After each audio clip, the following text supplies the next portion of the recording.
Et puis Kinshasa abrite ce lundi une conférence d'échange à l'intention des jeunes sur la pensée de Cheikh Anta Diop. Cet historien, anthropologue, égyptologue et homme politique sénégalais décédé il y a 30 ans aujourd'hui. De son vivant, l'homme a mis l'accent sur l'apport de l'Afrique et en particulier de l'Afrique noire à la culture et à la civilisation mondiale. Cheikh Anta Diop a cependant été un précurseur pour ce qui concerne l'importance et l'ancienneté de la place des Africains dans l'histoire, confirmée par les études actuelles. Et cette conférence qui a lieu ce lundi à la salle de conférence du ministère des Affaires étrangères est organisée par le Centre d'intelligence stratégique et des relations internationales. Et justement pour mieux comprendre le sens de cette activité scientifique, nous recevons sur ce plateau Papi Mpungu, jeune leader et acteur politique. Bienvenue. Merci beaucoup. Alors d'abord, parlez-nous du CRC, puisque c'est le Centre d'intelligence stratégique et de relations internationales. On sait déjà que la structure est l'œuvre de Henri Mova-Sakani, homme politique congolais et professeur d'université, actuel secrétaire général du PPRD. Quel est l'historique de ce centre? Oui, en fait, merci beaucoup. Comme vous venez de le dire, le professeur Mova, qui est un homme politique, mais au-delà de ça, c'est un scientifique, une sommité intellectuelle. Et le centre qui dirige, comme vous venez bien de le signifier, c'est le Centre d'intelligence stratégique des relations internationales. Donc c'est un centre indépendant de recherche, de débat sur les relations internationales. Il est considéré comme une interface entre les chercheurs, les décideurs politiques, les opérateurs économiques et ceux de la société civile. Donc c'est une agora qui essaye de brasser, n'est-ce pas, les idées et qui stimule par les dialogues à travers des séminaires, des colloques, des conférences débats, des dîners déjeuners.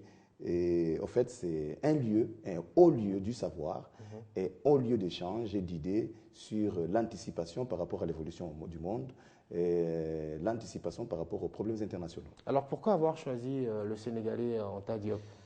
Oui, comme vous le savez, cher ami, Cheikh Anta Diop, cet homme scientifique et à la fois politique qui est né au Sénégal vers les années 1923. Il faut considérer que cet homme est à la fois, il a apporté un apport scientifique par le fait qu'il a mené une révolution, il est l'artisan d'une révolution scientifique très considérable, par le fait qu'il a mis l'accent sur l'apport de l'Afrique, essentiellement l'Afrique noire, en ce qui concerne l'évolution de la culture et la civilisation dans le monde. Il est parmi les Cheikh Anta Diop est de ceux qui a démontré que la science telle que nous l'avons apprise, nous tous, quand nous étions à l'école primaire et secondaire, que la science est née en Grèce, la science est née à Rome, mais Cheikh Anta Diop a démontré de par ses recherches archéologiques que le grec, les Romains, ils étaient captifs en Israël, et plutôt en Égypte.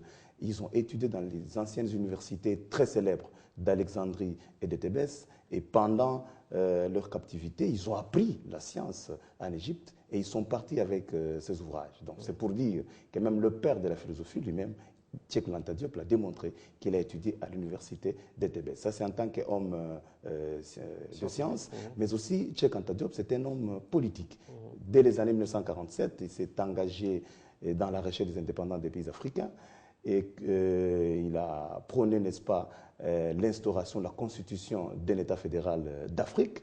Donc, il est l'inspirateur de beaucoup d'acteurs politiques de l'époque, nos pères de l'indépendance, dont nous citerons Patrice Emery Lumumba, République démocratique du Congo, Julius Nyerere pour Julius la Nyerere, Tanzanie, Keïta, Kwame Nkrumah et les autres. Voilà. Donc il a pu inspirer en tant qu'homme de science, illuminer, à donner, n'est-ce pas, ses stratégies, sa réflexion, ses idées pour obtenir l'indépendance, mais aussi créer un État fédéral qu'aujourd'hui nous considérons comme les partisans du panafricanisme. Alors pourquoi les jeunes? Qu'est-ce que ça va apporter cette conférence à la jeunesse congolaise? Oui, vous savez, cher ami Nino, 30 ans après la mort de Cheikh Anta Diop, il est mort en 1986, si ces œuvres ne sont pas investies dans la jeunesse, c'est des œuvres qui vont disparaître. Donc il faut les pérenniser à travers l'investissement dans la jeunesse. Raison pour laquelle aujourd'hui le professeur Mova, professeur des universités, a voulu s'entretenir avec la jeunesse, mais aussi toutes les catégories de la société, pour que nous puissions ensemble, n'est-ce pas, commémorer cet homme scientifique et homme d'État et les replacer dans la conscience des jeunes Africains. Vous conviendrez avec moi qu'aujourd'hui, nous sommes une jeunesse où on nous prêche que nous n'avons pas joué les rôles dans notre histoire, que les Africains n'ont pas joué les rôles dans leur civilisation, nous avons acquis la civilisation, alors qu'aujourd'hui, Cheikh Anta Diop nous démontre que non, nous sommes le père de l'identité, de la dignité de la civilisation du monde. Nous avons apporté un plus. Et aujourd'hui, il faut s'entretenir avec ces jeunes pour leur apprendre, pour leur rappeler, pas leur apprendre, qu'ils puissent s'approprier cette lutte, hein, ces études scientifiques de nos pères, de l'indépendance, de nos pères scientifiques.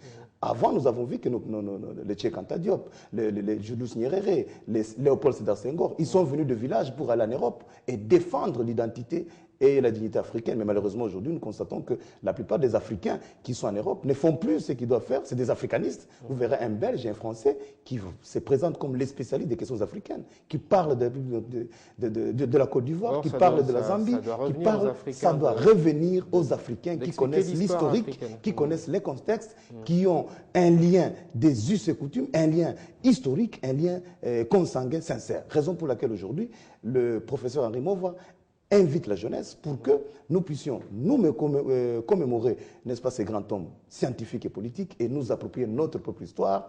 Comme Patrice Emery Lumumba le disait, l'histoire du Congo ne va pas s'écrire en Europe ou ailleurs, va s'écrire au Congo et par les Congolais. Merci, Papy Mpungu. Je rappelle que vous êtes jeune leader et acteur politique ici en République démocratique du Congo. Le rendez-vous, c'est pour 15 h et tout le monde est invité.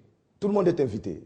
Comme vous le savez, le CISRI, je vous ai dit, c'est un centre de débat et nous invitons toute la jeunesse, et nous invitons les décideurs politiques, nous invitons les opérateurs économiques, même ceux de la société civile, à venir échanger, comme dit-on, du choc d'idées jaillit la lumière. Merci, Papy Mpungu, pour être passé ici à Télé 50. C'est moi qui vous remercie. Et sur le